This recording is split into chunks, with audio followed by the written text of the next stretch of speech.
Amém. Amém. Assim, irmãos, devemos prosseguir orando sem cessar. Estamos já há 2 meses estudando um tema geral que é Deus cuida de você. Uma declaração, irmãos, de todos aqueles que são filhos de Deus. Mas temos também tratado de temas específicos. Hoje, vença o orgulho. Deus cuida de você. Vença o orgulho. Abra sua Bíblia, por favor, em Provérbios 28, versículo 25. Provérbios, no capítulo 28, eu destaco inicialmente o verso 25. Continuem com a Bíblia à disposição, porque muitos textos bíblicos serão mencionados nessa noite.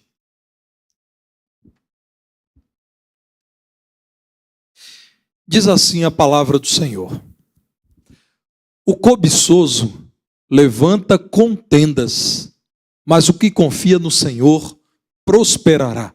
Os irmãos podem fazer essa leitura?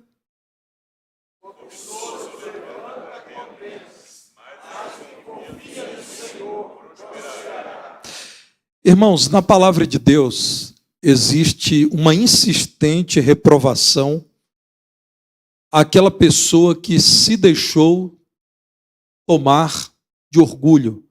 A palavra de Deus nos alerta para o perigo de um coração invadido pelo orgulho, de tal modo que a palavra de Deus diz que devemos fugir de quem cultiva o orgulho. Ao descrever os tempos trabalhosos do fim, tempos que nós estamos vivenciando, na segunda carta a Timóteo, no capítulo 3, a partir do verso 1, o apóstolo Paulo menciona aquelas pessoas que são orgulhosas. No texto que lemos agora há pouco de Provérbios, aqueles que são cobiçosos. Vejam 2 Timóteo 3,1. Sabe, porém, isto: nos últimos dias sobrevirão tempos difíceis, pois os homens serão egoístas, avarentos, jactanciosos, arrogantes, blasfemadores, desobedientes aos pais, ingratos, irreverentes, desafeiçoados, implacáveis, caluniadores, sem domínio de si, cruéis, inimigos do bem, traidores, atrevidos, enfatuados, mais amigos dos prazeres que amigos de Deus, tendo forma de piedade, negando-lhe, entretanto, o poder. Foge também destes. A palavra de Deus está dizendo que devemos odiar pessoas, excluir pecadores? Não. A palavra de Deus está dizendo daqueles que celebram o pecado e querem conquistar você para a mesma prática, fuja. Fuja daqueles que são orgulhosos. Porque o homem afastado de Deus costuma considerar o orgulho como uma virtude. A palavra de Deus não, irmãos. A palavra de Deus chama de pecado. Provérbios capítulo 21, no verso 4, Deus usa Salomão para dizer assim: olhar altivo e coração orgulhoso, a lâmpada dos perversos são pecado. Olhar altivo e coração orgulhoso são pecado. O dicionário chamado de Atual Dicionário Brasileiro CIVAD, dicionário CIVAD, define orgulho assim: conceito elevado que alguém faz de si mesmo. Na verdade, é aquela pessoa que se considera muito mais do que é, que pensa de si muito mais do que deveria pensar. Alguns sinônimos da língua portuguesa e que a Bíblia utiliza, traduzida que foi para a língua portuguesa, são soberba, arrogância, cobiça e altivez. São sinônimos comuns de orgulho. Meus irmãos, precisamos falar disso. Nós lidamos, muito especialmente no ambiente das redes sociais, com duas culturas que celebram o orgulho. Uma é chamada de cultura da ostentação. Pessoas que normalmente apresentam riquezas, bens que possuem e que faz com que elas sejam melhores que os outros. São pessoas especiais e que devem receber aplausos. A cultura da ostentação, irmãos, mostra com clareza a miséria do coração sem Deus. Um coração sem Deus se entrega tão somente à vaidade das coisas, dos bens. Coisifica pessoas. A outra cultura é a cultura da lacração. É de quem diz possuir a verdade. E ele então, como se diz na linguagem das redes sociais, ele lacra.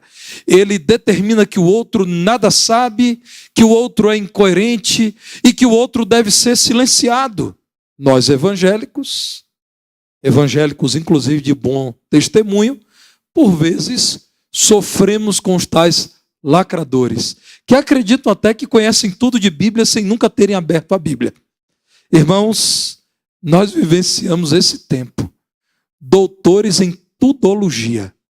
Um curso aprofundado de 25 minutos de WhatsApp transforma a pessoa em doutora em qualquer assunto que você puder imaginar. Meus irmãos, a cultura da ostentação e da lacração tem sido aceitas irrefletidamente, mas nós, os crentes, devemos atentar para o ensino da palavra de Deus, de que o coração orgulhoso é sim identificado como um coração pecaminoso.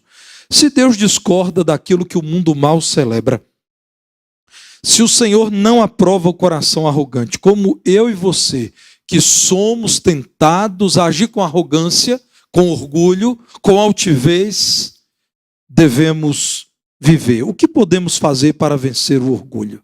A palavra de Deus nos apresenta duas decisões. Duas. Escrevendo a nós, o autor de Provérbios, capítulo 28, nos diz inicialmente, no texto que lemos, o verso 25. Cuidado, porque o orgulhoso é amante de contendas, de dissensões, de conflitos. A palavra do Senhor, irmãos, nos aconselha a não confiarmos em nós mesmos. Como você vencerá a tentação do orgulho? Não confiando em você. Não confie em você. Seja humilde. E você tem o maior de todos os exemplos de humildade. O Senhor Jesus Cristo, segundo a palavra de Deus, humilhou-se a ponto de assumir a forma de homem. Veja o que nos diz Filipenses, no capítulo 2, versos 3 a 9. Filipenses, capítulo 2, verso 3. Ora, Provérbios diz, o homem orgulhoso levanta contendas. Agora Filipenses 2, 3 diz assim, nada façais por partidarismo ou vanglória. Me permitam uma pausa. Nada façam por se orgulharem de quem vocês são, a ponto de desejarem ter um grupo de vocês, um partido de vocês. Nada façais por partidarismo ou vanglória, para que vocês sejam glorificados no lugar de Deus. Mas por humildade, considerando cada um os outros superiores a si mesmo. Não tenha cada um em vista o que é propriamente seu, senão também cada qual o que é dos outros. Tende em vós o mesmo sentimento que houve também em Cristo Jesus, pois ele, subsistindo em forma de Deus, não julgou como usurpação o ser igual a Deus. Antes, a si mesmo se esvaziou, assumindo a forma de servo, tornando-se em semelhança de homens e reconhecido em figura humana, a si mesmo se humilhou, tornando-se obediente até a morte e morte de cruz. Pelo que também Deus o exaltou sobremaneira. Ele deu o nome que está acima de todo nome. Meus irmãos, Jesus não era um lacrador. Jesus não era um ostentador. O Filho do Homem não tinha uma cabeça para nela reclinar a cabeça. Não tinha uma pedra, uma rocha, para nela reclinar a cabeça. O Filho do Homem, sendo Deus, assumiu a nossa humanidade. Diz a palavra de Deus que devemos fazer assim. Devemos ter em nós, Filipenses 2,5, o mesmo sentimento que houve também em Cristo. Ele se esvaziou, verso 7, assumiu a forma de um servo. Ele se humilhou de tal modo que ele assumiu a morte de cruz, morte destinada a criminosos odiosos. A morte de cruz que ele não merecia porque ele jamais pecou. Aqui está o grau da humilhação de Cristo. Ele aceitou a cruz porque amou pecadores como eu e você. Mas Deus o exaltou. Irmãos, o nosso modelo é Jesus. Nós não devemos confiar em nós mesmos, acreditando que somos muita coisa. Devemos olhar para Cristo Jesus, o nosso modelo. Vejam o que nos diz Romanos 12, verso 16, irmãos. Romanos, capítulo 12, no verso 16. Tende o mesmo sentimento uns para com os outros. Em lugar de serdes orgulhosos, condescendei com o que é humilde. Não sejais sábios aos vossos próprios olhos. Aquele que é sábio a seus próprios olhos é aquele que não deseja encontrar a sabedoria que vem de Deus. O homem sábio a seus próprios olhos é orgulhoso. E a palavra de Deus diz: troquem o orgulho pela humildade. Bernard de Clairvaux disse o seguinte, irmãos: humildade é a correta compreensão de si mesmo. Eu vou repetir. Está aí projetado, mas eu vou repetir. Humildade é a correta compreensão de si mesmo. Meus irmãos, por que a atitude humilde é a correta compreensão de quem somos? Porque é o reconhecimento de que somos pecadores. E se somos pecadores, nós erramos e erraremos muitas vezes. Romanos, no capítulo 3, versos 9 e 10, diz assim: que se conclui? Temos nós qualquer vantagem? Não, de forma nenhuma, pois já temos demonstrado que todos, tanto judeus como gregos, estão debaixo do pecado, como está escrito. E aí cita o livro dos Salmos: não há justo nenhum sequer. Irmãos, a humildade é o reconhecimento de quem nós somos, e a Bíblia diz que todos nós pecamos. Todos nós, representados em Adão, o nosso primeiro pai, pecamos. Então, quando alguém se porta tomado por orgulho, acreditando que é superior aos outros, e que é mais capaz que os outros, e que é mais belo que os outros, e que é mais esperto que os outros, meus irmãos, ele simplesmente está negando quem ele é. Está negando que ele é um pecador. E o preço que se paga por essa negação é alto, porque o orgulhoso, quando erra, tem dificuldade em conviver com o seu erro e com a cobrança alheia. Irmãos, pessoas que foram criadas pelos pais, apenas sendo aplaudidas e jamais sendo repreendidas, quando são repreendidas na fase adulta, normalmente caem em depressão profunda. Nós, os pais, precisamos dizer aos nossos filhos que eles erram. Como precisamos dizer aos nossos filhos que nós também erramos? Pessoas que acreditam, tomadas de orgulho, que são inerrantes, que são boas mesmo no que fazem, que dão conta de tudo, irmãos, elas se frustram profundamente quando acontece aquilo que naturalmente acontece com todos nós. Quando falham, quando não conseguem, quando não ganham a medalha de ouro, nem a de prata. Irmãos, é preciso lembrar do que o profeta Jeremias diz no capítulo 17, versos 9 e 10, acerca do nosso coração. O orgulho é um problema do coração. É no altar do coração que é cultuado esse ídolo chamado orgulho. O ídolo é você mesmo. E a palavra de Deus diz que enganoso é o coração, mais do que todas as coisas. Não confie em você. Não confie em seu coração. O que esse mundo te diz? Faça o que o seu coração te pede. Irmãos, que declaração infeliz.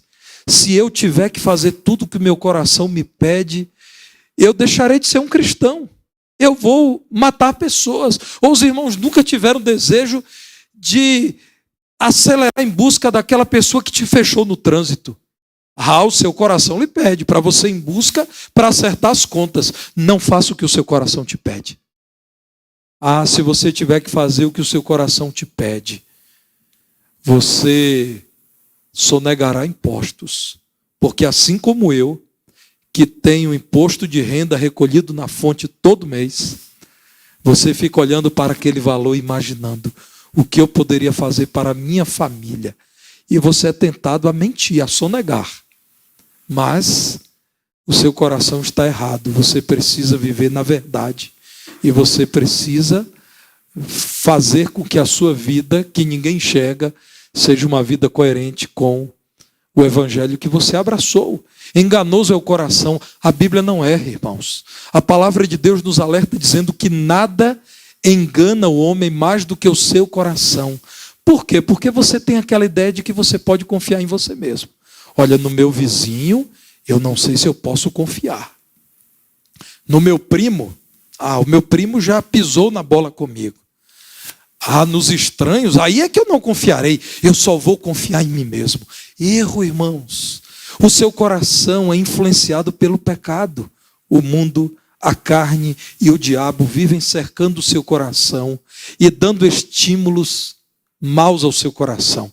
Então Deus usa o profeta Jeremias para discordar do mundo e dizer: enganoso é o coração mais do que todas as coisas e desesperadamente corrupto. Irmãos, isso é um advérbio de modo. Em qual medida seu coração é corrupto? Qual é o modo? Qual é o tipo? Qual é o grau de corrupção do seu coração?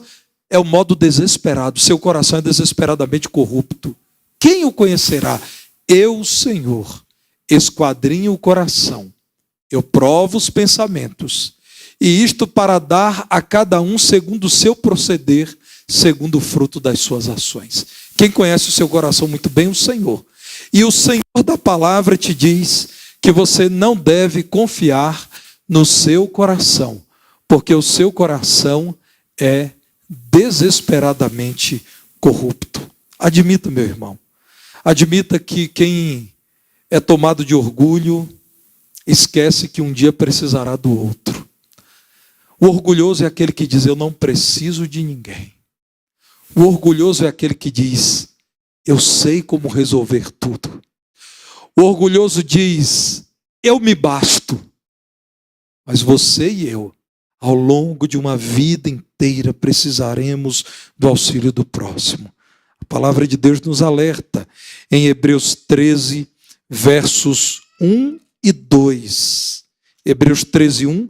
Seja constante o amor fraternal.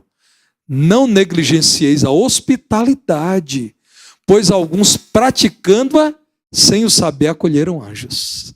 Você cuidou de alguém e sem saber era um anjo de Deus.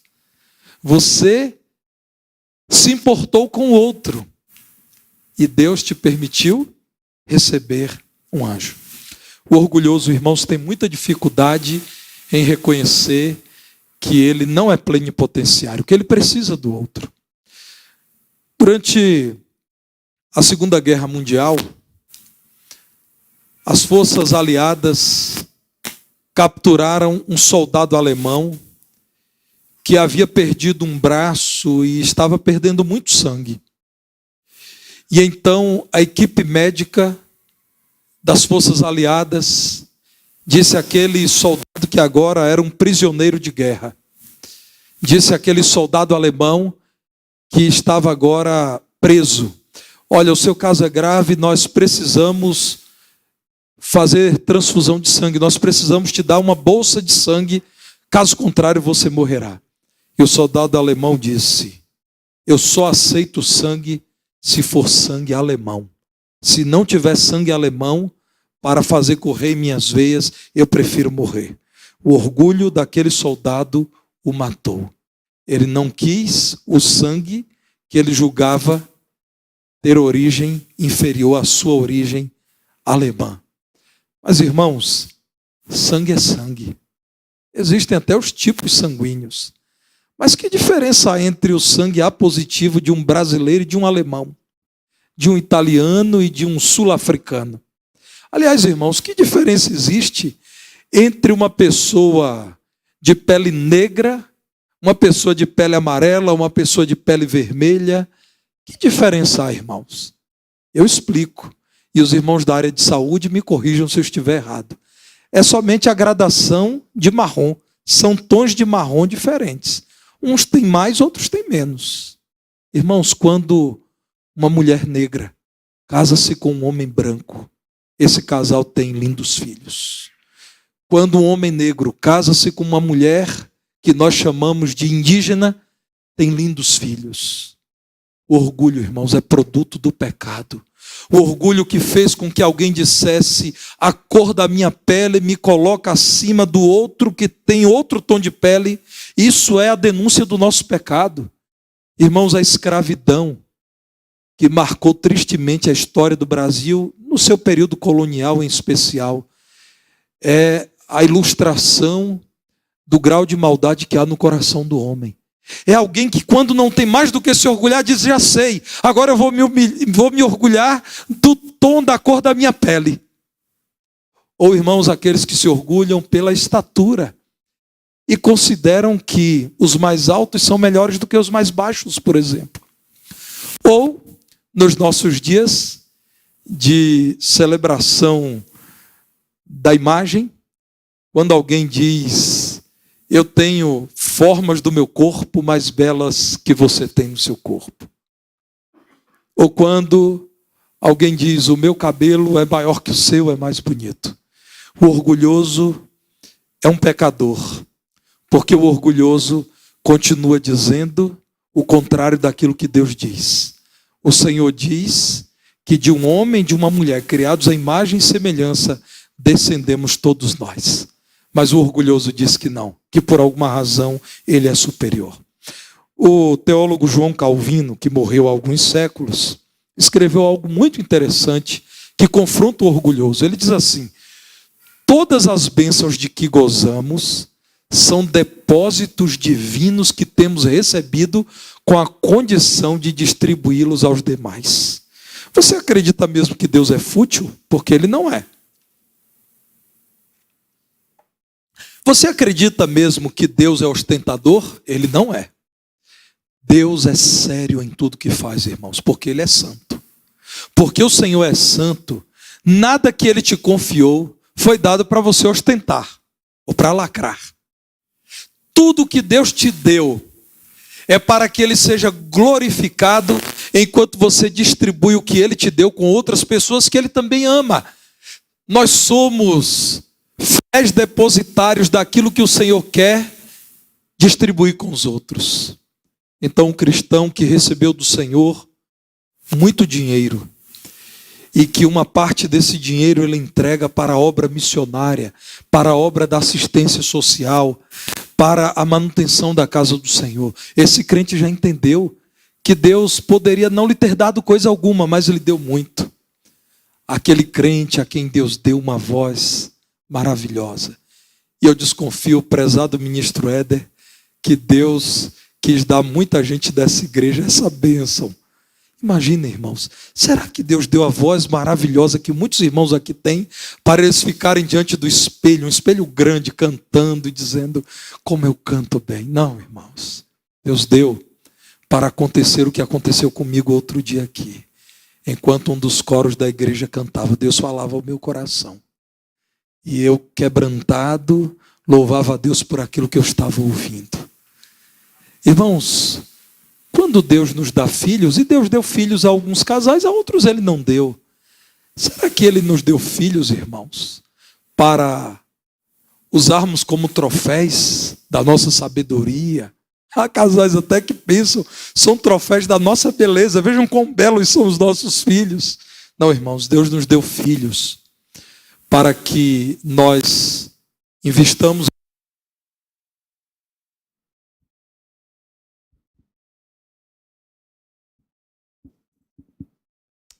Ei, voltou. Deus nos deu filhos para investirmos em vidas que poderão marcar positivamente esse mundo. Então, irmãos, vejam agora o que nos diz o pastor episcopal, o homem de Deus já falecido, Martin Lloyd Jones. Eu li o comentário dele sobre as bem-aventuranças, um grande comentário no Brasil publicado pela editora Fiel. O Sermão do Monte. Lá ele diz assim: devemos ter conhecimento com amor. Sem amor e só com conhecimento, tornamo-nos obstinados e orgulhosos. Porque você tem conhecimento para ensinar a outros. Qual a graça de conhecer muito, poder ajudar muito? Irmãos, conhecimento sem amor gera orgulho. Conhecimento temperado com amor produz pessoas que fazem o bem ao outro. Sem amor e só com conhecimento, diz Lloyd Jones, tornamo-nos obstinados e orgulhosos. Em 1995, eu tinha 14 anos de idade, morava em Feira de Santana, na Bahia, e de lá saiu um ônibus com 50 embaixadores do rei. Menos um pouco, porque muitos conselheiros foram para o acampamento nacional de verão, Sítio do Sossego, em Casimiro de Abreu, no Rio de Janeiro. Alexandre já foi no Sítio do Sossego. Quem mais aqui, embaixador do rei, foi no Sítio do Sossego? Olha, o Edson, o Timóteo, meus colegas embaixadores, né? Em 1948, irmãos, foi fundada a Organização Embaixadores do Rei no Brasil, sob a liderança do missionário William Alvin Hatton. Acontece que em 95, eu tinha 14 anos de idade e o pastor Alvin Hatton ainda estava vivo. E, meus irmãos, eu o conheci porque ele foi apresentado e tirei uma foto com ele, mas o que me marcou mesmo foi o almoço do dia seguinte, quando eu já sabia quem era o pastor William Alvin Hatton, que eu conhecia dos manuais, quando eu estudei como candidato à história dos embaixadores do rei. Pastor William Alvin Hatton, idoso, magrinho, já cansado da idade, estava na fila, irmãos, com aquele grupo de meninos. Cada acampamento naquela época reunia 550 meninos. E a fila já devia ter uns 200 meninos com fome. E ele chegou na fila e entrou na fila depois de 200. E acontece que eu estava atrás. Eu cheguei depois dele. E aí um conselheiro, muito bem intencionado, um homem crente, amoroso, disse: pastor, nós gostaríamos que o senhor fosse logo sentar para almoçar. Irmãos, eu não vou dizer que foi lacração, porque o pastor Alvin Hatton era um crente. Mas ele disse assim: meu irmão, o sangue que me lavou, lavou esses meninos também. Eu sou igual a eles, eu vou ficar aqui na fila. Eu até entendo, irmãos, que num congresso, numa conferência, é necessário que líderes almocem fora da fila por conta de horário, a necessidade de recuperar a garganta. Eu entendo tudo isso. Eu não estou dizendo que sempre é errado fazer isso, mas eu estou dizendo que eu tinha 14 anos de idade. E eu ouvi um pastor idoso dizendo: eu vou ficar aqui, porque o sangue que lavou esses meninos é o sangue que me lavou. Eu sou igualzinho a eles. Isso me marcou. Eu não sei quantos irmãos aqui têm uma declaração do pastor William Alvin Hatton. Eu tenho essa. Eu ouvi na fila do Rancho Timóteo. Eu saí lá do núcleo Abilene para o almoço e tive a grata satisfação de encontrar o pastor William Alvin Hatton. Irmãos, a primeira parte do versículo que estudamos nos leva a entendermos que a vitória sobre o orgulho está em não confiar em si mesmo. A segunda parte, voltem agora a Provérbios 28, 25, nos diz que nós devemos confiar em Deus, mas o que confia no Senhor prosperará. O que confia no Senhor será exaltado, terá destaque, terá vida boa. O que confia no Senhor irá chegar lá, sem precisar passar por cima das pessoas, sem precisar criar contendas, sem precisar se colocar como superior aos outros. Confie em Deus, na justiça dele. Você confia na justiça de Deus? Porque toda vez que um crente tomado de ódio diz, por causa de José, eu perdi o meu emprego, eu nunca vou esquecer disso, esse crente está dizendo, eu não confio na justiça de Deus. E alguns de vocês sabem, foi a demissão de um serviço que abriu para vocês a oportunidade de algo muito melhor na vida. Foi, irmãos, eu sei que tem muita gente aqui que passou por isso. Meus irmãos, devemos confiar na justiça de Deus. Quando um crente diz, ninguém se lembra de mim, ninguém faz menção do meu nome, ninguém me aplaude, esse crente não está confiando na justiça de Deus. Parece que Deus está cego, parece que Deus está surdo, parece que Deus está mudo. E isso é para ídolos. Ídolos têm olhos e não veem. Ídolos têm boca e não falam. Ídolos têm ouvido e não ouvem. O nosso Deus não. O Deus vivo sabe quem é você. E para a glória dele, no tempo dele, ele te exaltará. Se for essa a vontade dele. Irmãos, é carnal o crente que vive questionando a sua própria sorte. Questionando o lugar em que Deus lhe colocou. Aquele crente insatisfeito, nada o agrada, nada está bom. Ele nunca é reconhecido quanto deveria. Parece que ele é o menor de todos, parece que sempre falta alguma coisa. Confia no Senhor. Não se deixe tomar de cobiça. Aí está a relação entre cobiça e orgulho. O orgulhoso, o altivo, sempre cobiça mais até aquilo que Deus não tem para ele.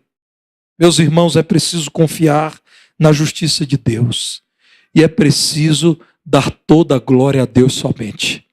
Há 5 lemas que marcaram a reforma evangélica, que é popularmente chamada de reforma protestante. Uma dessas declarações é: toda a glória a Deus somente. Ou somente a Deus toda a glória. Por quê, irmãos? Porque somente Deus é digno de toda a glória. Porque somente Deus nunca pecou. Porque somente Deus é santo. Porque somente Deus não falha. Porque somente Deus é todo poderoso. Nós pecamos, irmãos. Nós erramos. Nós falhamos. Nós nos equivocamos. Toda a glória deve ser dada a Deus. Aprenda que quando você transfere toda a glória para Deus, Deus que é glorificado, saberá te exaltar na hora certa. Convide outras pessoas a confiarem em Deus com a sua atitude.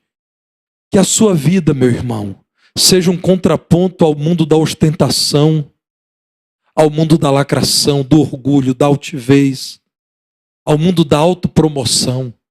Que a sua vida seja um convite para que outros confiem em Deus. Tiago 4, verso 6, ainda há uma declaração, a penúltima, que eu quero apresentar para os irmãos. Tiago 4, verso 6. Penúltimo texto bíblico que eu cito nessa noite.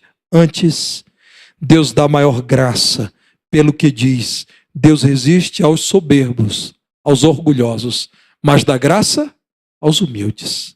Humilhe-se, seja humilde. Deus sabe o que está fazendo. Há muitos anos, irmãos, eu e a minha esposa estávamos no shopping e queríamos comprar presentes do Dia das Crianças para os nossos 2 filhos. E um dos filhos viu um presente daqueles que enche os olhos da criança. Era grande. E eu não vou dizer quem dos dois, mas um dos dois disse: eu quero, papai, eu quero isso, mamãe, eu quero. E nós sabíamos, irmãos, que era um presente muito agradável e podíamos. O preço daquele presente cabia em nosso orçamento para os presentes do Dia das Crianças. A Samela, então, saiu com os 2, despistou e eu comprei aquilo, levei e pus no porta-malas do carro. Quando estávamos dentro do carro, saindo do shopping, um dos 2, isso há muitos anos, eles eram muito pequenos, começou a chorar. Ah, papai, você não se lembrou de mim. E a mamãe também não fez nenhum esforço para o papai comprar. E eu queria tanto e agora eu não tenho. Estava no porta-malas, irmãos. E aí eu fiz só uma pergunta. Fulano ou fulana, eu não vou expor meus filhos. Confias em seu pai e em sua mãe? Eu confio, mas vocês não compraram. Você confia ou não? Confio. Então para de chorar, você não confia? Aí parece, meus irmãos, que nesse momento eles lembraram: papai me ama e mamãe também. Papai e mamãe abrem mão de tantas coisas para eles em função do meu bem-estar. E no dia das crianças, logo cedo, o que estava lá? Aquele brinquedão. Como vocês fizeram isso? Você confia ou não confia? Papai e mamãe, onde é que vocês colocaram? Foi no porta-malas. Vocês confiam ou não confiam? Irmãos, eu fico imaginando o Senhor. Nesse caso, a criança birrenta sou eu. Eu dizendo lá: mas Senhor, o Senhor sabe quem eu sou. O Senhor sabe das minhas necessidades. O Senhor sabe como eu iria me alegrar com isso. E o Senhor olhando aqui para o bebê e dizendo: sabe de nada, inocente. Irmãos, é a palavra de Deus, irmãos. Não é a palavra de um coach. Não é a palavra de um influenciador digital. Não é a palavra de um paroleiro. É a palavra de Deus. Deus resiste a quem é soberbo, a quem é cheio de orgulho. Mas Deus dá graça aos humildes. Deus se abre, irmãos, para abençoar quem é humilde. Quem não confia em si mesmo, mas confia em Deus. Para quem vive pela fé, orgulho é um intruso no relacionamento com Deus e com o próximo. Abacuque 2,4, texto muito conhecido, muito celebrado também na Reforma Protestante do século XVI. Abacuque 2,4 nos fala o seguinte: eis o soberbo, eis o orgulhoso, eis o altivo, eis o cobiçoso. Sua alma não é reta nele, mas o justo viverá pela sua fé. O justo confiará em Deus. O que é fé? É confiança em Deus. Fé é sinônimo de confiança, de entrega aos cuidados de Deus. Então o que a palavra de Deus está dizendo é que soberba, orgulho, cobiça são intrusos no nosso relacionamento com Deus. Vença o orgulho, meu irmão, confiando em Deus e não em você, obedecendo a palavra de Deus e não a palavra dos homens. É possível viver de modo humilde e grato àquele que é tudo em todos. A vitória sobre o orgulho é a conquista de uma vida vitoriosa. Deus, pois, nos abençoe.